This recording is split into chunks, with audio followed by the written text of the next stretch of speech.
Hi, everybody. It's April Perry and Jonathan Bailor back with another episode of the SANE Show. Are you ready for a mailbag today, Jonathan? I'm ready. A mailbag. It's like Santa Claus, mailbag, gift time. Woohoo!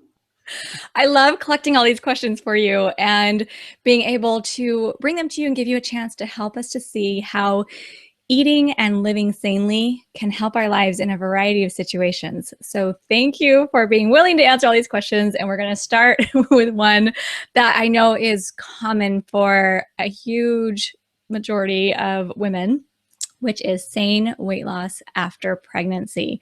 Pretty much every friend that I have has gone through this challenge. And here's the way this specific question is phrased. How realistic is it to lose weight while eating sanely after having a baby and also while nursing? All right, so I'm visualizing right now this woman who is tired. She's got a baby that she's nursing, at least probably 6 to 10 times a day. And she's trying to eat as healthily as possible. And maybe the weight's not coming off as quickly as she would like. The number one way, and this is kind of a non-answer, the number one way to slim down after giving birth to the baby is to minimize the amount of unnecessary weight gained while you're carrying the baby. And that applies for many different things, including the health of the baby. There's a lot, and it's hard for me to talk about this because I'm a guy. All I can do is tell the science, and the science is tragic, and it's incredibly clear that the health of the mother during pregnancy matters a lot to the long-term health of the baby. And I know, I don't know if it's Jessica Simpson or whatever Instagram celebrity of the week can be like, look, I gained 100 pounds while I'm pregnant. The science, that is very not good for that is very, very not good for the baby. I'm not making any judgment. I'm just telling you what the science is.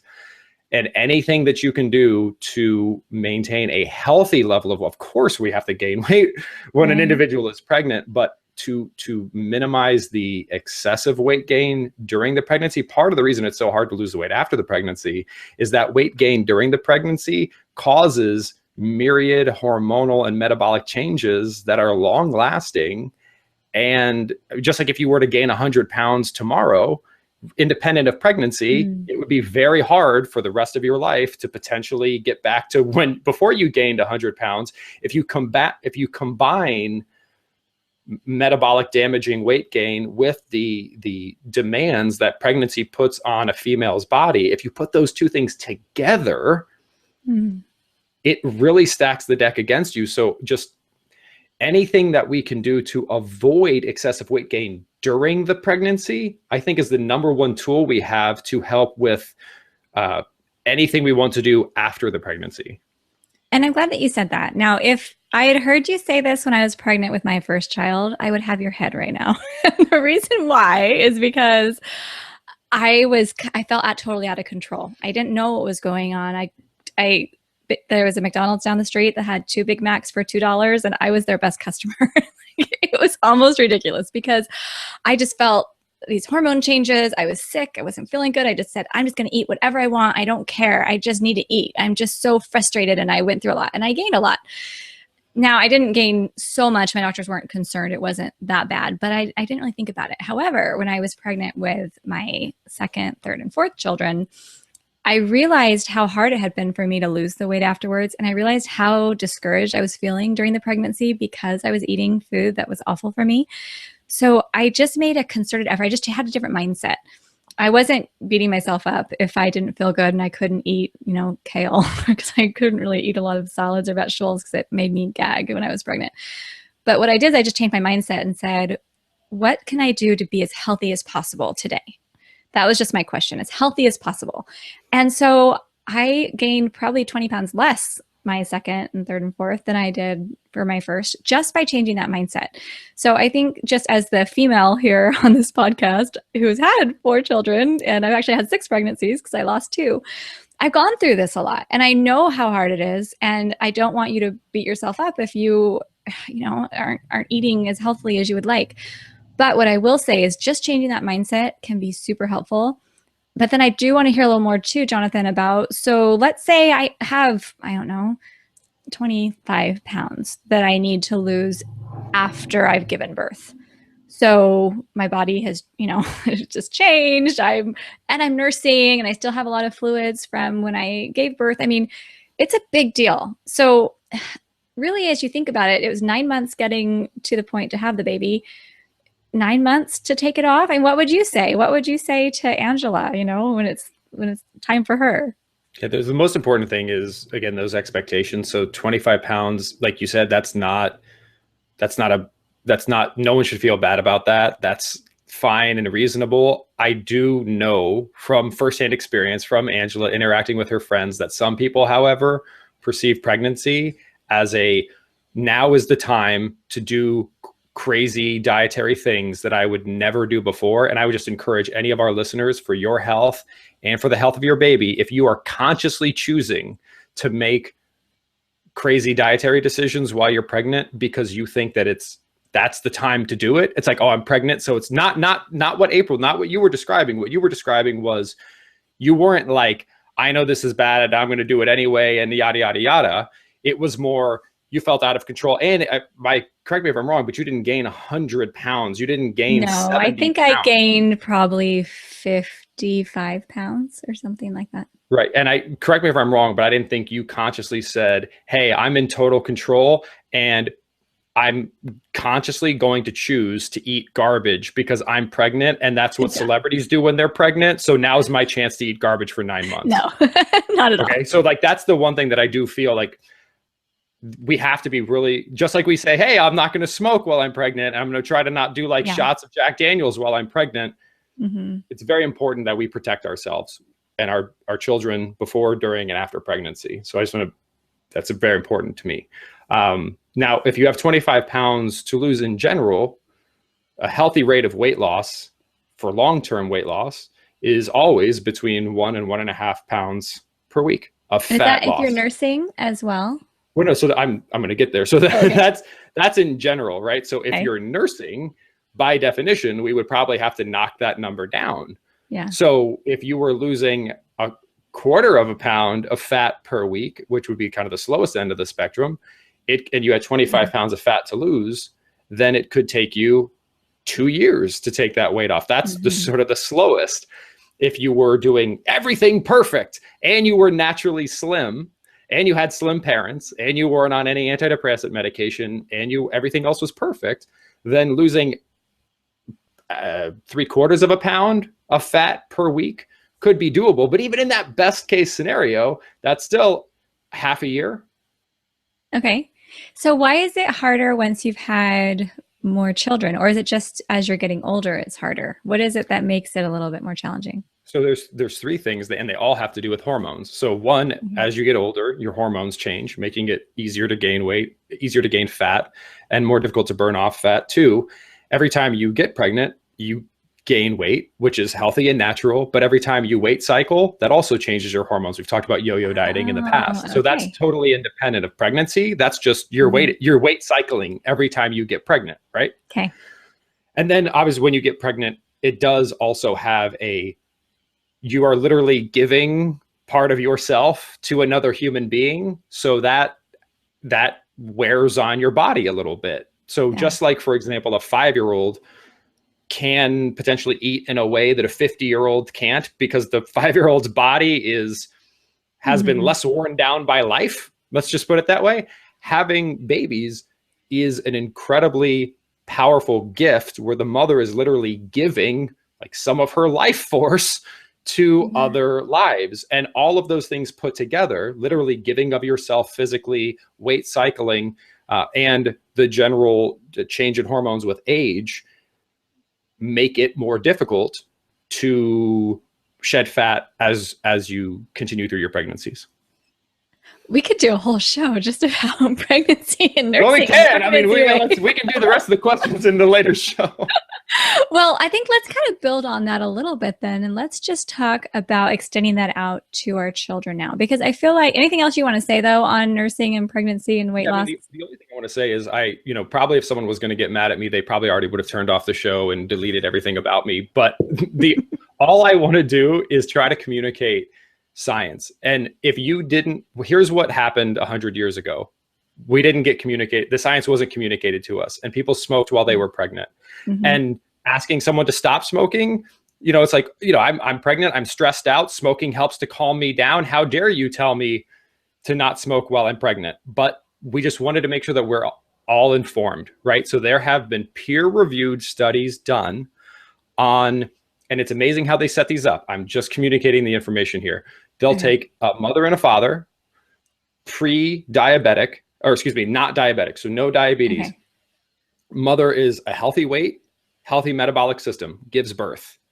3 years later, 5 years later, mother has diabetes or pre-diabetes, gets pregnant. They then observe the baby long-term. Predisposition of that baby to diabetes, predisposition of that baby to metabolic syndrome, baseline hormone levels in that baby, which control that baby's set point weight for the rest of its life, are significantly and negatively impacted by that baby developing in a metabolically damaged uterine environment. It's just so I'm not here to pass any judgment on anybody. It is a scientific fact that smoking while you're pregnant is bad for your baby. It's a scientific fact that eating processed and addictive non-food while you're pregnant damages your baby. We're all free individuals and we can all make freedom. We all have the freedom to choose, but I just want you to be fully informed of the science. So that's because it's important, right? Because we've been lied to in the past. We were lied to about smoking. Mothers in Africa were lied to by Nestle about formula, and millions of babies died because they didn't know what they were doing. So I just want to make sure that we have the science, and I hope that doesn't make anyone mad because I'm just trying to get the science out there. Well, because I think what happens is you see your friends or siblings or parents who eat an insane diet, and you don't see their children having specific struggles, or you don't link it. I think it's hard to even see because it's such a long-term process you're talking about, and because there's so many factors that you think could go into it, you just don't really realize that. But the thing is, I wish I had known about SANE before I started having children, because it just would have completely changed what I was eating and what I was doing. I mean, I don't know if this is, okay, so this is actually now taking me back to a whole bunch of things and making all these little connections. My first pregnancy that I explained, where I was eating the Big Macs, I was eating, I kid you not, I would go get a bag of gumdrops and eat the whole bag while I was sitting at work. I was because sugar and sweet was just, I could keep it down and I would feel like I was okay. I wouldn't have done that if I'd known about SANE. I would have found something else to eat or had oranges, or, so I did have oranges, but I was eating way too much junk. But the only child who I have who struggled with her weight is my first child, Aaliyah. And so I'm thinking, okay, well, maybe that, I mean, I didn't eat perfectly through my other pregnancies and some of my, I don't know, but I'm just thinking, wow, if I could go back and try that again, do a do-over. Now, fortunately, Aaliyah's gone SANE, so she's doing great. But gosh, it makes you think as a mother. And I wasn't doing any of it intentionally, so I'm not going to blame myself, and I'm not going to feel guilty about it because I honestly didn't know. But could I have helped change her trajectory by having this information prior to that? April, that's such a key distinction when you said this is 100% not on you, and it's not for anyone to blame themselves here, because like I said, like you said, we're doing the best we can with the information we've been given. And I don't mean to be like conspiracy theorist guy here, but I think sometimes, like my mother's a great example. My mother's an incredibly loving and trusting person. And she sort of sometimes thinks that if something's printed on a box of cereal, that like clearly Kraft has people are inherently good. Therefore, no one would ever say anything that would. So I don't know if people are aware of this, but just like, there was a time when food manufacturers were marketing, and you could actually see these ads if you do a little research on the web, to poor people in third world countries, saying that it is the healthiest thing you can do for your baby is to buy our infant formula. It's better for your babies than breast milk, like to the point where they were shaming these mothers into like, they didn't have clean water, they couldn't sanitize things, and like government organizations had to intervene because babies were dying from malnutrition, and these corporations were just like, well, we're gonna keep doing what we're doing. I mean, it's, some of this stuff is horrific, and you just need to be informed and then be able to make decisions accordingly. And it's not your fault. In the past, in the 1980s and the 1990s, like, oh, sugar, it's low in fat, so fat's what'll kill you, so you should actually increase your sugar intake while you're pregnant, right? For sure, because you can't eat fat. I mean, so you're, again, doing the best that you can, but it is important that we now get the modern science out there. This is exciting. And I'm feeling, at least I feel a little bit better knowing that perhaps there are pregnant women right now who are listening who are going to be able to make these informed decisions, because really you want the best for your baby and you want the best for yourself. And if eating healthy, whole foods can help do that for both of you, I mean, why not? So, okay, thank you. Let's take it a little bit and talk about the kids, because I love the theme of this, where we're putting this into the context of nursing mothers, pregnant women. Let's talk about the children and SANE kids. Now, I really love this question that came in that said, from what I understand, SANE eating isn't about weight loss, it's about health. And weight loss, if needed, is a great side effect of SANE. So for kids who are growing and not needing to lose weight, they would still follow SANE principles in eating. Yes, that's the question. But then she kind of adds a little tag here. A lot of baby food, either store-bought or homemade, is grain-based or has lots of fruit. Okay, so let's just talk a little bit about, maybe that's two questions. The SANE kids, why are kids eating sanely if they don't need to lose weight? And then let's talk about baby food. So the way this question is phrased is really powerful, because it says, from what I understand, SANE eating isn't about weight loss, it's about health. And this is, I love the way this is phrased, because it shows a bias or a mindset in our culture that is something I think we really need to work to correct, which is like, this is kind of metaphysical, but health is obesity and overweight and diabetes and cancer and heart disease are diseases. Like, excessive weight isn't a willpower problem. It's now categorized rightly by the American Medical Association as a metabolic disease. So healthy eating nutrient-dense foods, is as much about preventing cancer as it is about preventing diabetes, as it is about preventing depression, as it is about preventing Alzheimer's, as it is about preventing weight loss. Now, if you do have diabetes, or you do have, early stage dementia, or you do have weight to lose, increasing your health will mitigate those diseases. So, like, your body does not want to be overweight any more than it wants to have cancer, any more than it wants to have Alzheimer's, any more than it wants to be diabetic. So SANE eating is about health, and health equals weight loss, because your body it is not healthy for your body to store excess fat. That is not healthy. So weight loss, just losing weight without thinking about health, isn't healthy. We've talked about this in previous shows. You could do all sorts of stuff to just lose weight. It's not healthy. So there is no, like, it's about health, it's not about weight loss, it's about weight loss, it's not about health. The only thing that you can pursue is health. And once you achieve that, your weight will normalize forever. If you pursue weight loss, the science is clear. You will lose weight and then you will gain it back and more.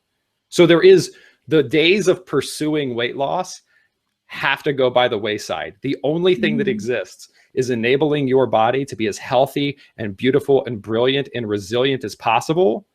So if you're overweight and you do that, your weight will correct itself. If you're diabetic and you do that, type 2 diabetic, chances are your need for diabetes medication will drop significantly. If you're highly depressed and you go SANE, chances are your mood will get way, way, way better. So if a child is overall healthy, SANE eating isn't going to make them become underweight. It's just going to give them even more energy. It's just going to help their cells to not mutate even more, so they become even less predisposed to cancer. Does that distinction make sense? Yes, and I think that that's helpful to remember because when you see children, I mean, I have three children who are, well, I have four children now who are completely the right weight for their body size. You know, Aaliyah had been the one who had struggled, but three others didn't. And sometimes it's challenging because let's say I'm in an environment where another person, either an adult in their life or a friend or something like that, wants to give them insane foods. And if I say, oh, I don't want you eating that junk, and they say, well, but our children don't need to lose weight. These children don't need to lose weight. Sometimes it's hard to really link. If they eat a bowl of Captain Crunch, are they going to get cancer or they're going to become diabetic? I feel like that becomes a really hard discussion with parents or a parent and teacher or friends. So what do you say to that? I don't know what the stat is off the top of my head, but I believe it's over 80% of people who smoke cigarettes don't get lung cancer. Okay, so what does that have to do with anything? The vast, vast, vast majority of people who are heavy cigarette smokers will never get lung cancer. That doesn't mean we should take smoking cigarettes as like doesn't mean we should decrease the sort of risk we associate with them. There is very little in life. Like if you jump off a bridge, you will fall always. However, proximate causes are like things happening immediately after we do something are very, very rare when it comes to our health, right? Except for like chronic like injuries. Like, yes, if you smack yourself in the head with a brick, it will immediately do something, but there is very little else that you can do which will show immediate damage or immediate results. So yes, I mean, you can smoke cigarettes and there's a very good chance that you will not get lung cancer. In fact, there's a better chance that you won't get lung cancer than you will get lung cancer. Now, smoking cigarettes radically increases the likelihood that you will get lung cancer.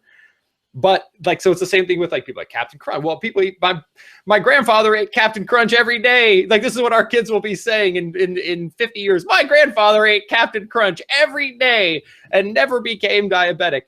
And that might actually be impossible, but we'll see. But that doesn't mean that Captain Crunch isn't damaging. And I guess I don't know how to explain it other than when we say like, even like weight loss, if needed, is a great side effect of SANE. SANE isn't a diet. SANE is just saying, if you eat foods that provide you with the most that is essential for your body to thrive, that's a good idea. So like, that's all it's saying is eating healthy food is a good idea.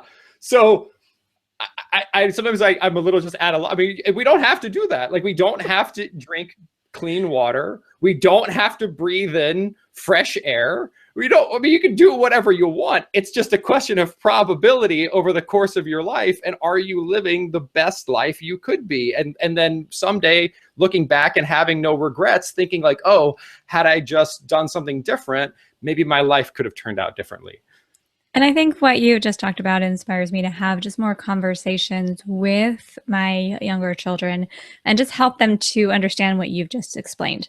Because I think when they can see the correlation, they can see what's happening. And if I can really go into detail, if you do get diabetes, here's what you're looking at. I mean, right now, you know, my dad has type 2 diabetes and I'm taking him on a special walk next week. We're going with I'm taking Ethan and Aaliyah. My dad, he has his goal to walk the whole coast of California. And he's gone from the very, very south border of California almost to San Francisco over the last like 30 years. It's been kind of amazing. So he's in his 80s now. I'm taking him and I'm helping him, you know, make this walk.